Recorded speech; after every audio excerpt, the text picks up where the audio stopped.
Lots of papers talking about that alleged Iranian-backed plot, somewhat bizarre plot this, to murder the Saudi ambassador to the US, and the International Herald Tribune is taking a closer look at the suspect that was arrested. Absolutely. His name is Mansour Arbab-Siar. His nickname is Scarface, actually, but according to the International Herald Tribune, he seemed like an unlikely suspect. The 56-year-old American-Iranian car salesman seems to be more of a stumbling opportunist than a calculating killer. Now, the International Herald Tribune goes to his hometown in Texas and interviews his friends and neighbors, and they're all shocked. They say that he wasn't that much of a zealot. In fact, he habitually smoked marijuana, and he seemed too incompetent to pull this off. In fact, the article paints the picture of somewhat of a likable loser in a way, who had a string of unsuccessful relationships with women and unsuccessful businesses. He really doesn't seem to fit the profile of someone who would run a global terror plot, according to the International Herald Tribune. Indeed not.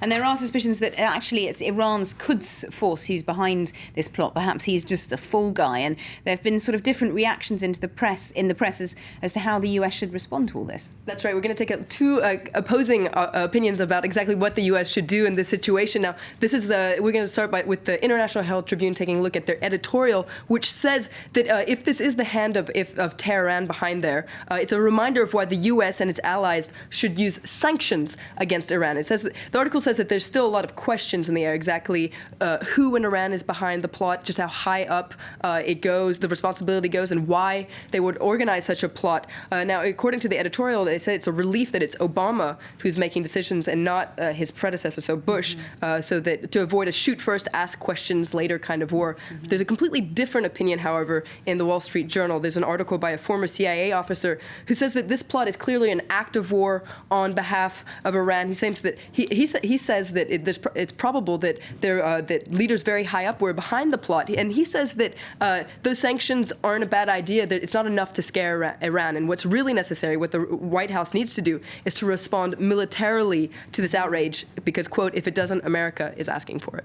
Okay, so perhaps a more Bush-style response there from him. Now, let's move on to The Guardian, the British newspaper, because they're tying this plot to the broader Arab Spring movement. That's right. There's an interesting article by David Hurst who says that basically this Iran terror drama involves four players who have much to lose in the Arab Spring. So the four players are Saudi Arabia, the U.S., Iran, and Israel. And according to this article, he says that they're engaged in a series of proxy battles to kind of reaffirm their influence in the aftermath of the Arab Spring, where everything has changed. And he says that though these countries mouth support for the Arab Spring, they're actually really scared of Arab self-determination. And between them, they could kill the Arab Spring, and he hopes that they fail.